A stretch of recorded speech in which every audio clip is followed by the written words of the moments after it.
We want to welcome everybody to Mom and Dad Talks, where our favorite people are mom and dad. Mom and dad, welcome back. Welcome back. We missed you last week. I know dad had a hard time with mom being away, and mom, you were doing a great thing for Aunt Welda.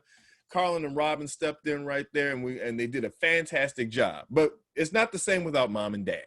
That's right. When I was with them before I left to come home last week, they told me they were going to be in my place today. Yes, ma'am. Oh, that's so sweet. Now we're talking separate from that subject there. We're not talking, but anyway, the question today, mom and dad, is this.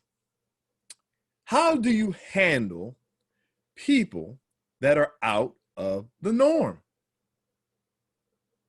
Now, out of the norm could be various things here, right? Out of the norm means someone is in a certain state where they're out of the norm, or someone maybe just be normally out of the state that they're in, and that's just a part of their character. But various degrees of how to handle those situations, and I think you guys can give us some assistance because we have a lot of people that are out of the norm these days. So, who wants to start first? Well, I'm going to start first. The thing is, out of the norm is somebody that is not in your wheelhouse. They're different from you. Mm-hmm. And the way that I find that I handle people that are different from me is to a lot of affirmation and shake your head and don't say a whole lot. Talk in a very normal, low voice. And try to de-escalate the situation. Because when you escalate the situation, when you try to take charge, that only fires them up. That only fires them up. And, being a teacher, we have a lot of kids that are out of the norm. Yesterday, I heard that there were a lot of people calling into a lot of young people, high school kids that are calling into the suicide prevention centers now. Oh my. Yeah, because, they're pent up at home. Yep. They're tired of playing on their iPads and and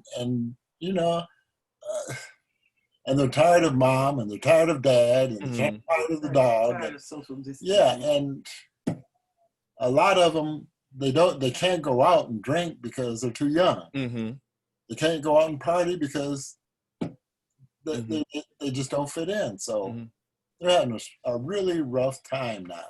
And that's the thing that we really have to realize is that this pandemic is not only affecting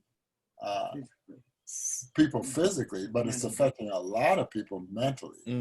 They are just out of the norm. Out of the norm. I know we went to a gathering of a person that had just died, and all of a sudden we started talking about politics. And man, it's like someone, here we are at a nice memorial service. And as soon as we started talking politics, the room exploded. Wow. The room exploded, and I was shocked that there was so much emotions just attacked over who's the president and who's running for president. And I got a lot of, I gathered a lot of response there about things that are just ridiculous. Like one of the people in the presidential party eats babies. I thought, whoa! Now you talk about out of the norm. That is out of the norm. And first of all, it shocked me. I just had to sit back and just listen to them eating babies. I mean, this is totally insane. Yeah. But this is real talk. This is real talk. People are not in their normal set of mind to say, okay, that's it. First of all, it's against the law. And second of all, you're at a high profile position and you would get caught. I mean, yes, I know we talk about the police and all this other stuff, but the reality is that's an egregious crime that someone's going to have. And I think that out of the norm, because people wish, or I'll say delusional, we'll say, on the fact that they want something so wrong to be right that they're willing to make up anything just to justify an action, And people believe it. Yeah. Yes. This is so, a normal critical thinking person would think, That is unbelievable. Unbelievable. Here you have this professional politician Yeah. running a political office. Yeah. You accuse this person of eating babies. Where did this come from?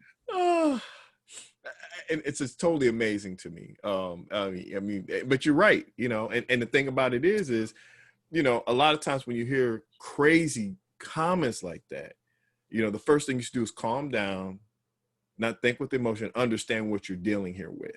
Mm-hmm.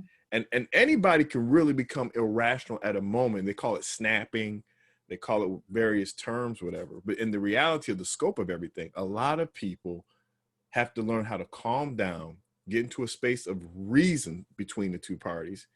Because if both parties go irrational, that's when you have problems. That's when irrational things happen because you're not rationally comprehending what's happening to you. I don't want to, you know, run Mom out of here, but Mom, real quick, because we're going to get back to this with Dad. How do you handle people that are out of the norm? Well, when I get a inkling that they're going to the far left or for the far right, I try to steer them into another direction of another subject that I think would take away from that part of them that wants to go to, you know, far either way. And I take hints pretty good, pretty quick with individuals who tend to be that way. So that's how I avoid, you know, those kind of situations. To not, you know, not just don't get them riled up and get them so that they'll take a gun and shoot me. And that's, I love that, you know, and I'm hearing the same thing from both of you. You guys have different techniques of handling it. One is, you know, steering the subject, and I like Dad's approach, you know, calm down and kind of agree with them to kind of de-escalate the situation. And these are tactics that I've used myself and they've worked. Because like I said, if you feel that you're the person that's in the norm, right?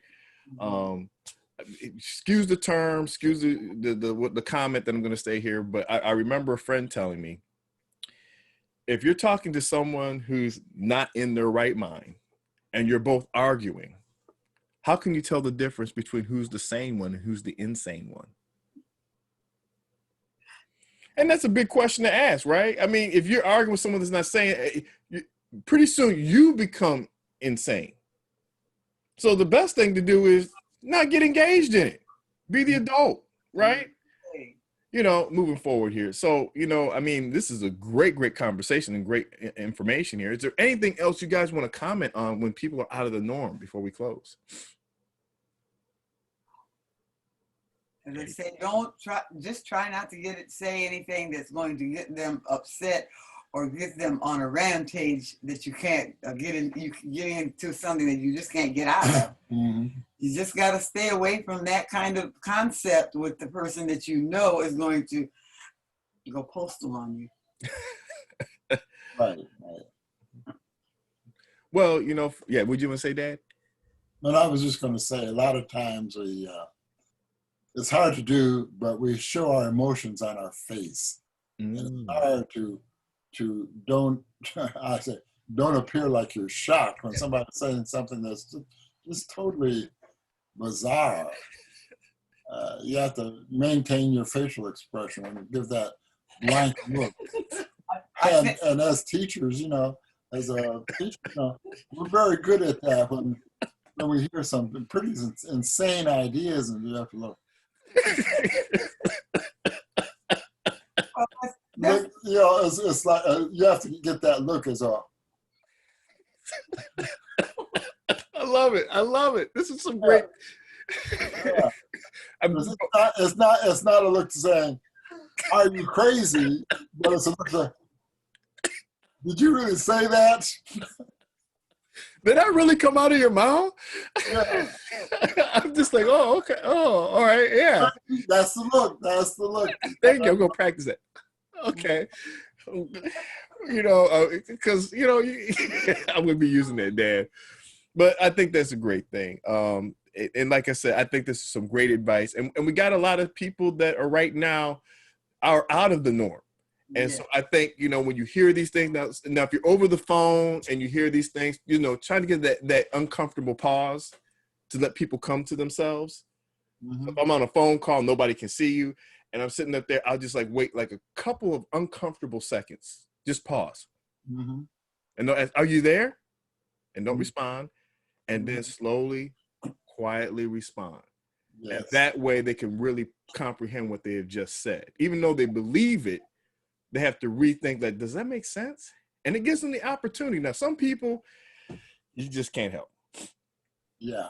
Yeah. You know, you just have to learn, like, let me excuse myself if I can. Find an exit. Mhm. So I think that's great. Mom, last thoughts? Are you guys done? What you want to say, Mom? Well, the biggest hurdle right now is our politics, which I'm not going to expound on that, but that is one of the things that I'm struggling with when I talk to different individuals that don't think that like I'm thinking that is correct and theirs is incorrect. Mhm. I'm wondering, I have to say, okay, which one of us is which And one of us is not insane, and which one of us is sane when we go about these subjects in politics? and see, a lot of times it's not a basis of wrong or right. A lot of times it's based upon what someone thinks in their head of how they view things. That's exactly what I'm talking about. Right. And so, you know, whether I agree with it or not, I mean, I don't have to acknowledge or accept it. You know, that's just your opinion. And I think that that's the thing. I'm not trying to change your mind. Right. It's just what I believe in. And, you know, that's what you would believe in. That's what you believe in. If you want to read that rationale that you think is rational, in my opinion, you know, that's just what you want to do. I mean, you know, you can't stop someone from hating you because they're going to flat out hate you. So anyway, you know, with that said, Mom and Dad, I just want to thank you guys for coming on today. Really appreciate you. My wife wants to say something real quick before we get off, so I'm going to have her step out the way so she can say something. And I want to say something to you before you get off too. I got a suggestion. Hello there, Miss Hello. Suela. Hello. It's good to see you today. We missed you last night, and we were looking to hear "The Day Is Dying in the West." Thank you. I was ready for that song, but Come on. yeah. So when we'll talk about that as soon as the show is over. We'll Oh, talk it's about over, I think. So no, it's still going on, and so many people are wondering what we're talking about. So this is what we'll do. I do have something I want to say about that, but there's a song that I recorded for my family, and I did not get on the call. But we're going to talk about what happened. But at the same time, at some point, we will be putting that song out on Facebook for everyone to hear and see. But I did want to just say this really fast that I really think that this is a really good discussion, and I would just something that also really works too is remaining curious.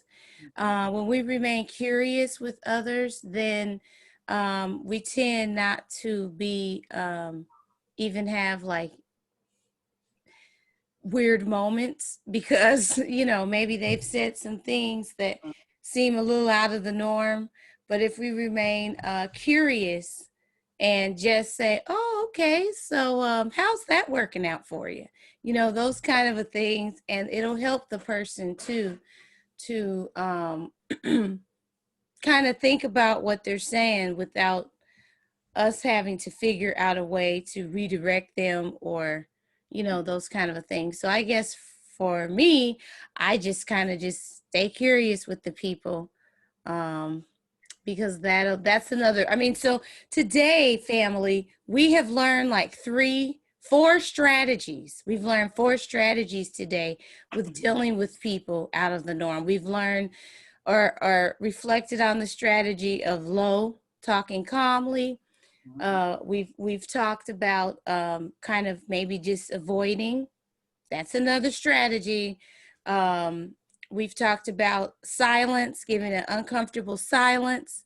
And then lastly, we have talked about remaining curious and just asking more questions instead of having to feel uncomfortable in the conversation. And then it takes the pressure off of you, and it also makes it easier for you to end the conversation too, because you just can always end up saying, oh, okay, and then walk away. So that's another way that works too. All right. We want to thank everybody for Mom and Dad Talks. Until next week, have a great one. Love you, everybody. Bye. Especially Mom and Dad.